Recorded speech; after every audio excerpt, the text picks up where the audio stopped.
clearly evident in between law enforcement and the African American community.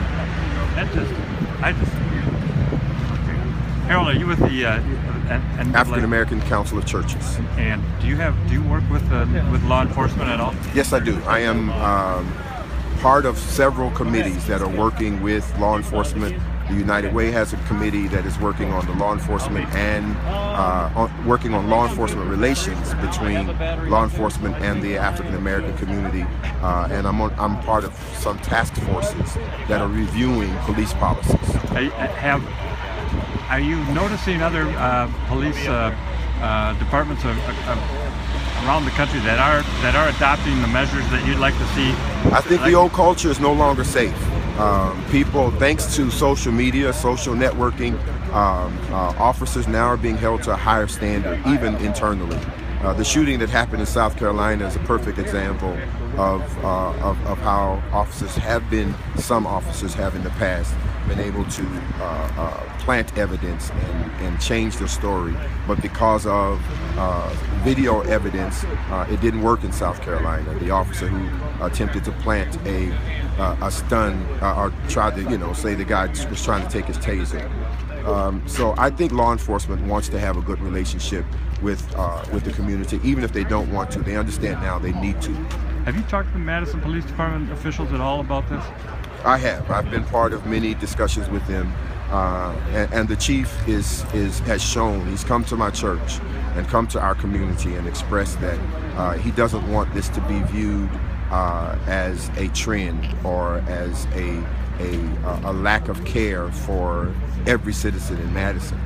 And I feel like he's sincere in his comments. And again, I'm hopeful that the Madison Police Department and all of the surrounding police departments will do a better job of training, in their diversity training and all of those things. I'm hoping that they will do a better job because it's really important that they do so. And again, Officer Kenny goes upstairs, finds him in the obviously amped up state, and the protocol should have been get out of there. If it isn't, it should be, and it should be moving forward.